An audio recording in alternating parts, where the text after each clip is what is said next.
नमस्कार दोस्तों, एक बार फिर स्वागत है आपका हिस्ट्री सुनो विद अनुराग में। आज हम बात करेंगे भारत के सबसे प्रसिद्ध और सबसे विवादित हीरे की, जिसे पूरी दुनिया कोहिनूर के नाम से जानती है। ये केवल एक हीरा नहीं है, बल्कि यह भारत के गौरव, शक्ति, इतिहास, संघर्ष, साम्राज्य और उपनिवेशवाद की एक जीवित कहानी है। सदियों से यह हीरा राजाओं के मुकुट की शान रहा है। इसके लिए युद्ध हुए, साम्राज्य बदले और अनेक शासकों ने इसे अपनी शक्ति का प्रतीक माना। लेकिन सबसे बड़ा प्रश्न आज भी यही है कि आखिर भारत का कोहिनूर अब कहाँ है और क्या वह कभी वापस भारत आएगा। आइए जानते हैं इस पूरे इतिहास को विस्तार से। कोहिनूर का अर्थ होता है प्रकाश का पर्वत। ये नाम फारसी भाषा से लिया गया है। फारसी में कोह का अर्थ पर्वत और नूर का अर्थ प्रकाश होता है। इसीलिए इसे प्रकाश का पर्वत कहा जाता है।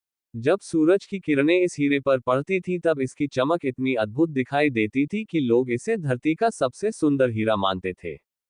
कोहिनूर की कहानी लगभग 800 वर्ष से भी अधिक पुरानी मानी जाती है। हालांकि इसके शुरुआती इतिहास के बारे में अलग अलग मत मिलते हैं। अधिकांश इतिहासकारों का मानना है कि यह हीरा भारत के वर्तमान आंध्र प्रदेश में स्थित गोलकुंडा क्षेत्र की कोल्लूर खान से निकाला गया था। उस समय गोलकुंडा दुनिया का सबसे बड़ा हीरा उत्पादन क्षेत्र था। उस युग में अफ्रीका की हीरे की खानें खोजी नहीं गई थीं, इसलिए दुनिया के लगभग सभी प्रसिद्ध हीरे भारत से ही प्राप्त होते थे। ऐसा माना जाता है कि जब ये हीरा पहली बार निकाला गया तब इसका वजन लगभग 186 कैरेट था। उस समय ये बिना कटाई वाला प्राकृतिक हीरा था, जिसकी चमक और आकार दोनों ही असाधारण थे। बाद में अलग अलग शासकों ने इसे तराशा, जिसके कारण इसका वजन काफी कम हो गया। कोहिनूर का सबसे पहला उल्लेख काकतीय राजवंश से जुड़ा हुआ माना जाता है। काकतीय शासक दक्षिण भारत के शक्तिशाली राजा थे। कहा जाता है कि यह हीरा उनके राजकोष का सबसे मूल्यवान रत्न था। कुछ कथाओं के अनुसार इसे एक मंदिर में भगवान की प्रतिमा की आंख के रूप में भी लगाया गया था। हालांकि इस बात के पक्के ऐतिहासिक प्रमाण उपलब्ध नहीं है, लेकिन ये कहानी आज भी बहुत प्रसिद्ध है। 13वीं और 14वीं शताब्दी में दिल्ली सल्तनत के शासकों ने दक्षिण भारत पर कई आक्रमण किए।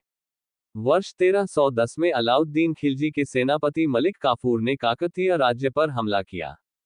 युद्ध में विजय प्राप्त करने के बाद अपार धन संपत्ति के साथ यह बहुमूल्य हीरा भी दिल्ली लाया गया। यही वह समय था जब कोहिनूर पहली बार उत्तर भारत पहुंचा। इसके बाद ये हीरा दिल्ली सल्तनत के कई शासकों के पास रहा। समय बदलता गया और सत्ता भी बदलती गई, लेकिन कोहिनूर हमेशा नए विजेता के खजाने में पहुंच जाता था। ये हीरा मानव शक्ति और साम्राज्य का प्रतीक बन चुका था। 16वीं शताब्दी में जब बाबर ने भारत में मुगल साम्राज्य की स्थापना की, तब ये हीरा उसके अधिकार में आ गया। बाबर ने अपनी प्रसिद्ध पुस्तक बाबरनामा में एक अत्यंत मूल्यवान हीरे का उल्लेख किया है, जिसे कई इतिहासकार कोहिनूर मानते हैं। बाबर के बाद ये हीरा हुमायूं के पास पहुंचा। जब हुमायूं को शेरशाह सूरी से हार का सामना करना पड़ा, तब भी यह हीरा सुरक्षित रखा गया और बाद में फिर मुगलों के पास लौट आया। इसके बाद अकबर, जहांगीर और शाहजहां जैसे महान मुगल सम्राटों ने भी इस हीरे को अपने शाही खजाने की शोभा बनाया। शाहजहां ने जब प्रसिद्ध मयूर सिंहासन बनवाया, तब कोहिनूर उसी सिंहासन में जड़ दिया गया। मयूर सिंहासन दुनिया का सबसे शानदार राज सिंहासन माना जाता था और कोहिनूर उसकी सबसे बड़ी पहचान था। लेकिन इतिहास में एक बड़ा मोड़ तब आया जब वर्ष 1739 में फारस के शक्तिशाली शासक नादिर शाह ने भारत पर आक्रमण किया। उसने दिल्ली को लूटा और मुगल साम्राज्य की अपार संपत्ति अपने साथ ले गया। उसी दौरान उसे मयूर सिंहासन और कोहिनूर हीरा भी प्राप्त हुआ। कहा जाता है कि जब नादिर शाह ने पहली बार इस हीरे को देखा, तब उसकी चमक देखकर उसके मुंह से निकला कोह-ए-नूर अर्थात प्रकाश का पर्वत। तभी से इस हीरे का नाम कोहिनूर पड़ गया और यही नाम पूरी दुनिया में प्रसिद्ध हो गया। नादिर शाह की मृत्यु के बाद ये हीरा उसके सेनापति अहमद शाह दुर्रानी के पास पहुंच गया, जिसने अफगानिस्तान में दुर्रानी साम्राज्य की स्थापना की। कई वर्षों तक ये हीरा अफगान शासकों के पास रहा। बाद में शाह शुजा दुर्रानी इसे लेकर पंजाब पहुंचे, जहां उन्होंने सिख साम्राज्य के महान शासक महाराजा रणजीत सिंह से सहायता मांगी। महाराजा रणजीत सिंह ने शाह शुजा की सहायता करने के बदले कोहिनूर हीरा अपने अधिकार में ले लिया। इस प्रकार यह हीरा फिर से भारत लौट आया। रणजीत सिंह इस हीरे को अपने साम्राज्य की सबसे बड़ी धरोहर मानते थे। कहा जाता है कि उन्होंने अपनी अंतिम इच्छा में इसे भगवान जगन्नाथ मंदिर को दान करने की बात कही थी, लेकिन उनकी मृत्यु के बाद ऐसा नहीं हो सका। वर्ष 1839 में महाराजा रणजीत सिंह का निधन हो गया। इसके बाद सिख साम्राज्य कमजोर होने लगा। अंग्रेजों ने इस अवसर का लाभ उठाया और पंजाब पर कब्जा कर लिया। वर्ष 1849 में लाहौर की संधि के तहत बालक महाराजा दलीप सिंह से कोहिनूर हीरा ब्रिटिश ईस्ट इंडिया कंपनी को सौंपने के लिए मजबूर किया गया। यही वह घटना है जिसे भारत में सबसे अधिक विवादित माना जाता है। भारतीय इतिहासकारों का कहना है कि यह हीरा स्वेच्छा से नहीं दिया गया था, बल्कि औपनिवेशिक शासन के दबाव में छीन लिया गया था। इसके बाद कोहिनूर को समुद्री जहाज के माध्यम से इंग्लैंड भेजा गया। वर्ष 1850 में इसे ब्रिटेन की महारानी विक्टोरिया को भेंट किया गया। इंग्लैंड पहुंचने के बाद इस हीरे को दोबारा तराशा गया। पहले इसका वजन लगभग 186 कैरेट माना जाता था, लेकिन नई कटाई के बाद ये केवल लगभग 105.6 कैरेट का रह गया।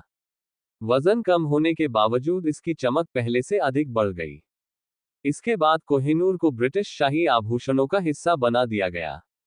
पहले इसे महारानी विक्टोरिया ने पहना, बाद में यह महारानी अलेक्जेंड्रा, फिर महारानी मैरी और उसके बाद महारानी एलिजाबेथ द क्वीन मदर के मुकुट में लगाया गया। आज के समय में कोहिनूर लंदन के प्रसिद्ध टॉवर ऑफ लंदन में ब्रिटिश क्राउन ज्वेल्स का हिस्सा है। इसे विशेष सुरक्षा व्यवस्था के बीच रखा गया है। हर वर्ष लाखों पर्यटक इसे देखने वहां पहुंचते हैं। यह अब भी ब्रिटेन के शाही खजाने की सबसे प्रसिद्ध धरोहरों में गिना जाता है। अब सबसे बड़ा प्रश्न यह है कि क्या भारत को कोहिनूर वापस मिल सकता है? भारत ने स्वतंत्रता प्राप्त करने के बाद कई बार इस हीरे को वापस लाने की मांग उठाई। भारत सरकार ने अलग अलग समय पर ब्रिटेन से इस विषय में बातचीत भी की। केवल भारत ही नहीं, बल्कि पाकिस्तान, अफगानिस्तान और ईरान ने भी इस हीरे पर अपना दावा किया है, क्योंकि इतिहास के अलग अलग काल में यह इन क्षेत्रों के शासकों के पास भी रहा था।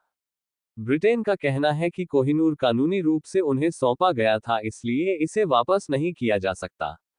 वहीं भारत का मत है कि यह औपनिवेशिक शासन के दौरान दबाव में लिया गया था, इसलिए इसे भारत लौटाया जाना चाहिए। आज भी यह विवाद पूरी तरह समाप्त नहीं हुआ है। समय समय पर इस विषय पर नई बहस शुरू हो जाती है।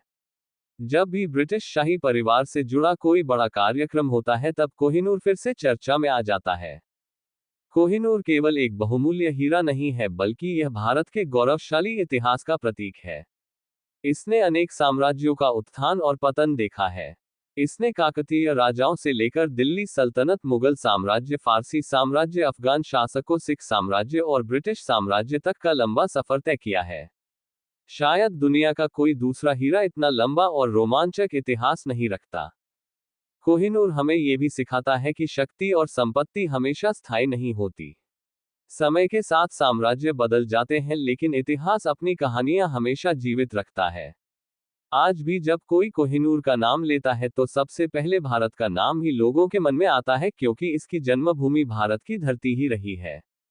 इतिहासकारों के अनुसार यदि भविष्य में कभी अंतर्राष्ट्रीय स्तर पर सांस्कृतिक धरोहरों की वापसी को लेकर व्यापक समझौता होता है, तो संभव है कि कोहिनूर पर फिर से चर्चा हो। लेकिन वर्तमान समय में ये ब्रिटेन के अधिकार में है और टॉवर ऑफ लंदन में सुरक्षित रखा गया है। दोस्तों, कोहिनूर की कहानी केवल एक हीरे की कहानी नहीं है, बल्कि यह भारत के हजारों वर्षों के इतिहास, संघर्ष, संस्कृति और विरासत की कहानी है। ये हमें अपने अतीत को जानने और उसकी रक्षा करने की प्रेरणा देती है। अगर आपको इतिहास से जुड़ी ऐसी ही रोचक और तथ्यपूर्ण कहानियां पसंद आती हैं, तो इस वीडियो को लाइक करें, अपने दोस्तों के साथ शेयर करें और चैनल को जरूर सब्सक्राइब करें, ताकि आप इतिहास की हर नई कहानी सबसे पहले देख सकें। धन्यवाद।